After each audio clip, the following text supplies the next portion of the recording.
Est-ce que vous avez déjà rêvé d'un PC portable qui peut s'améliorer au fur et à mesure du temps? Changer la batterie, la RAM, rajouter un ou deux disques durs, ou alors rajouter un ou deux lecteurs CD, mettre une carte télévision numérique pour regarder la télévision sur son PC portable, utiliser le Bluetooth, ou alors se connecter à un modem internet.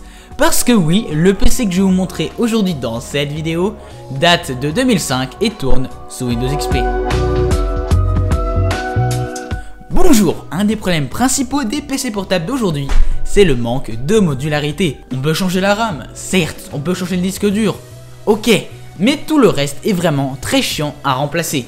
Et c'est pour ça que dans les années 2000, un constructeur d'ordinateurs décida de créer un PC portable orienté professionnel complètement modulable, HP. HP a été et est toujours un des plus grands constructeurs d'ordinateurs au monde.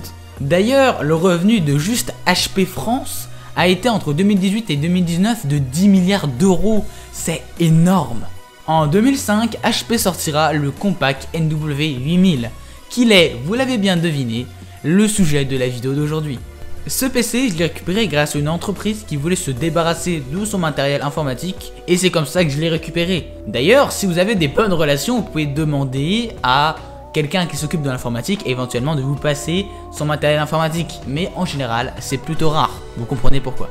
Bref, ici on peut voir un port qui me fait énormément penser à la Nintendo 64 ou à la GameCube.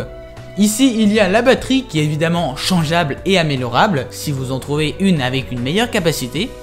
Ici il y a deux gros ports pour des lecteurs CD que vous pouvez transformer en baie à disque dur si vous achetez le bon adaptateur. Ici c'est deux ports d'interface commune. On en entend très peu parler et ça fait très peu de bruit, mais sur les anciennes télévisions on peut trouver des sortes de petits carrés avec des pins au fond. Ce sont des interfaces communes. En gros, on utilise un petit adaptateur, on met une carte dedans, comme une carte SIM, sauf que là c'est pour regarder la télévision. J'ai pas bien compris si c'est que pour regarder la télévision ou si c'est aussi pour se connecter à internet, ça je sais pas trop. Si vous avez des idées, n'hésitez pas à le dire en commentaire. Il y a deux ports jack, un pour le micro et un pour le haut-parleur.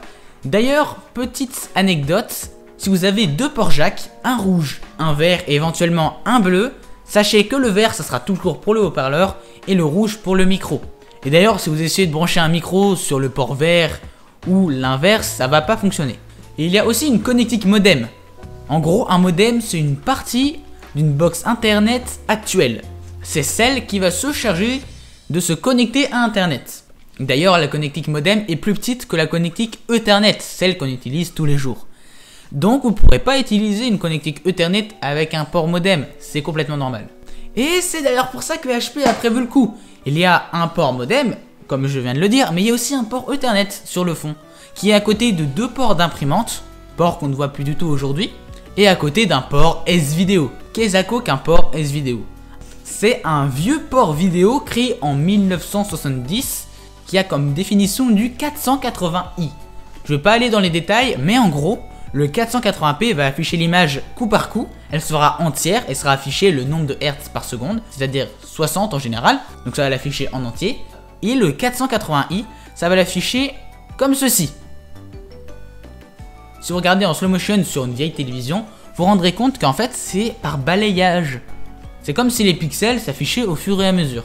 L'avantage du 480i par rapport au 480p, c'est que ça utilise la persistance rétinienne, c'est moins cher et plus facile à faire. En gros, c'est ce qui existait sur les anciennes télévisions et anciens écrans. Bref, on a de magnifiques haut-parleurs frontales. Ici, malheureusement, ça a disparu des PC portables récents, mais c'est bien plus pratique pour écouter de la musique ou d'autres sons. Et il y a aussi trois boutons physiques qui sont juste à côté pour pouvoir muter, augmenter ou diminuer les sons. Ça aussi c'est pas mal utile. Alors comme sur les anciens PC portables, il y a aussi un bouton pour ouvrir l'écran. En gros, on appuie ici et il va avoir les loquets qui sont là et là qui vont s'ouvrir pour permettre de laisser passer l'écran. Malheureusement dans mon cas, les petits bouts de métal qui retenaient l'écran sont cassés. En même temps c'est pas très solide et ça change pas grand chose. Il y a deux boutons au-dessus du pad tactile qui sont sûrement customisables, ce qui est pas mal utile. Le PC portable a un clavier tout à fait classique et normal. Et d'ailleurs, on peut remarquer que c'est un écran 4 tiers. Ça peut faire bizarre sur un PC portable, mais à l'époque, le 4 tiers était clairement le format le plus utilisé. Donc c'est logique que sur les PC portables, ça soit du 4 tiers. D'ailleurs, vous comprenez peut-être pas, mais en gros, le 4 tiers, ça veut dire 4 unités de longueur et 3 unités de largeur. Le format normal, celui qu'on a sur les écrans comme le mien ou le vôtre, c'est du 16 neuvième, donc 16 unités de longueur pour 9 unités de hauteur. D'ailleurs, ça peut vous paraître normal, mais les bords de ce PC portable sont très fins. C'est plutôt rare pour l'époque. Ils doivent faire 1 ou 2 cm tout au plus, et c'est agréable. Et c'est quand même la preuve que ce PC portable était pour les professionnels et devait coûter sûrement très cher. Vous remarquerez qu'il y a un joystick, même si dans mon cas, le mien est pété, sûrement à cause de la non-utilisation de son utilisateur. C'est très commun sur les PC portables étrangers, comme par exemple norvégiens, suédois, finlandais, ou sur les PC portables allemands. En gros, ça fonctionne comme un pad tactile, sauf que là, c'est un joystick. C'est un peu moins pratique d'après ce que j'ai entendu, mais c'est pas mal non plus. Il tourne nickel sur Windows XP et vraiment, ça en fait un excellent PC portable pour jouer sous Windows XP. Voilà. En gros, ce PC portable est sorti en 2005. Windows XP, lui, est sorti en 2001. Et Windows 7, lui, sortira en 2009. On est donc sur le milieu de vie de Windows XP. Évidemment, Windows XP consomme bien moins que Windows 7. Et donc, il tourne nickel chrome. Bon, le problème principal, c'est que Windows XP a beau être très intuitif par rapport aux autres systèmes d'exploitation, c'est quand même une galère pour se connecter à Internet. J'ai pas réussi à me connecter à Internet dessus. C'est pas grave du tout, puisque l'utilité principale d'un PC sur Windows XP, c'est pas d'aller sur Internet. C'est la nostalgie, c'est les jeux genre des mineurs, etc. C'est même pour tester des jeux DVD qui ne peuvent tourner que sous Windows XP. Parce que malheureusement, il y a peu de jeux de Windows 7 qui tournent sur Windows XP, et inversement. Bref, cette vidéo est terminée. N'hésite pas à rejoindre mon serveur Discord, lien dans la description, ou à venir me voir sur Twitch. En général, c'est 4 ou 5 streams par semaine. Bref, salut à tous, c'était Screeny.